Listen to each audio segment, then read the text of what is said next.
And I told y'all that the endocrine system had many and diverse functions. These are the functions. They do just about anything you can think of. They regulate your metabolism, what you build up and break down.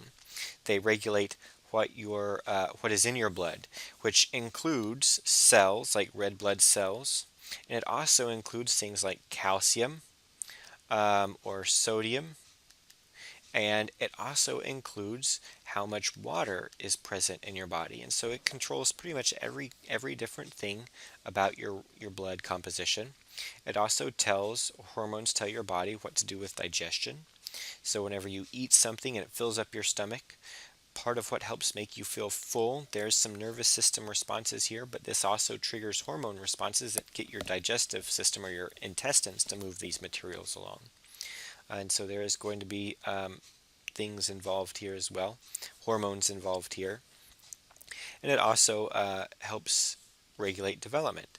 So for example, we talked about testosterone and earlier, and how this is going to make males kind of give them qualities of being a male.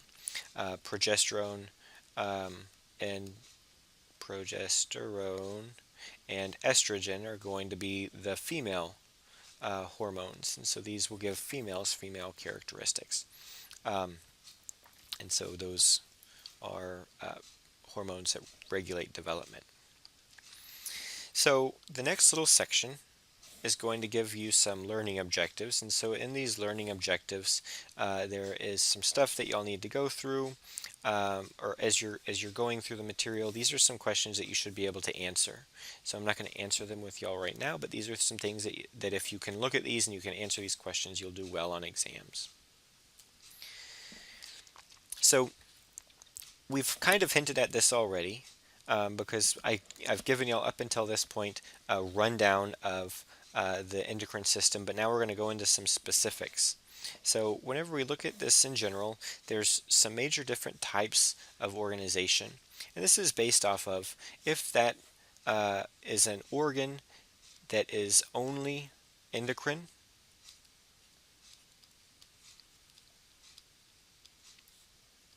or if this is an organ that has some endocrine cells.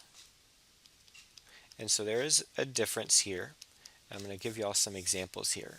So this, y'all will identify this in lab, but this is your thyroid gland. And so you can see this organ is dedicated. There are cells in here that are producing the hormones. And then there is fluid here where the hormones are stored. And then there are going to be blood vessels that are going to be located like within this little bundle, for example. And these are going to help transport those hormones. But this organ is dedicated to hormones, not much else. Whereas this organ down here is the testicles. So there are these cells right here, which are sperm. There are these cells right here, which are forming sperm. These are all contained within these little ducts or tubes. And there are some cells around here that are going to help protect the sperm. And then there are blood cells in here as well. But if you look in here, there are some special cells. I'm not going to make y'all have to identify the type of cell, but they're the cells that are in between these tubes. And these are going to be interstitial cells, which are producing the hormone. So this organ has a lot of different things going on. It's producing sperm, it's protecting sperm, but it's also producing hormones. So you will notice in both of these there are secretory cells. In both of these there is extensive blood supply, but the major different types are some of these organs are dedicated to only endocrine functions, such as the thyroid gland, and some of these have endocrine cells within them that have multiple different types of functions. So I've listed this for y'all already, but here it is again. Sorry, screen just flipped out. So here are all of your major endocrine glands. These are glands that are entirely endocrine in function. And so y'all can look at these here. This is a list of all your other glands that contain endocrine cells. And so those two different types, we're looking at them right here. So the previous slide was the ones that are only endocrine, and this one is stuff that is like another organ, such as your stomach, which also does produce hormones as well. And then this is a table. I'm not going to read through this table with y'all, but this table tells y'all all of the different major glands and all of the other different organs that contain endocrine cells, the hormones that they produce, and their general functions. And so you will notice that, or remember, that whenever we talked about the endocrine system, we say it had many diverse functions. And so this is from a previous textbook, so you don't need to worry about the chapters. But what the main thing is here is that what we learn about in the endocrine system chapter is going to end up recurring or popping back up again later in many, many different chapters. And so this stuff doesn't go away. So this is a video, and y'all have the link for this video. I'm not going to play the video here, but y'all can look it up just by searching the link from the PowerPoint. And this is going to just give y'all some information about each of the different hormones that are produced and where they come from and what their major functions are. It'll help you a little bit more for lab, but it's also a way to kind of break up this material. Maybe it's a little bit boring. It makes it kind of exciting or fun. These two guys, they do the musical MCAT, and they have several different songs for A and P. So the next thing that we talk about are stimulation reflexes. And stimulation reflexes are what we're asking here is, why is hormone produced or secreted? And so here there are three different ways. You can have a hormone released because another hormone tells it to be released.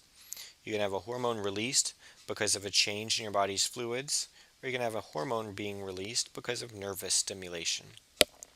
So here are three different examples. I'm going to walk through them with y'all. So the first one I'm going to do is the hormonal. So for example, you have thyroid stimulating hormone, which is a hormone. And so this hormone is going to circulate through your bloodstream. It's produced in your anterior pituitary gland. And whenever it circulates through your bloodstream, it will eventually make it to target cells on your thyroid gland. And this thyroid stimulating hormone stimulates the thyroid gland. So the thyroid gland then produces thyroid hormone and secretes it. So this is the hormone that we're asking about. Why is this hormone produced or secreted? And it's because of another hormone. So this is step 1, which leads to step 2. And what we're asking about is, why was 2 secreted? So the next one is humoral stimulation. And so in humoral stimulation, this is the release of a hormone in response to a nutrient or substance in your blood. So for example, your pancreas is going to release a hormone, insulin. And so this is the hormone. Why is this hormone secreted? And it is secreted whenever there is too much blood sugar. And so high levels of blood sugar are going to stimulate the release of this hormone. And this is called humoral stimulation. Now don't misspell humoral to make it look like hormonal, because on I can't distinguish if you're spelling one or the other unless you just spell it correctly. I don't really care so much about spelling, but whenever the words are very similar, please do make sure to spell those correctly. And the last one is nervous system stimulation. So this one's a little bit easier. So I'm going to talk about the fight or flight system. So the hormone that we're looking at is adrenaline, which is also epinephrine and norepinephrine, or noradrenaline.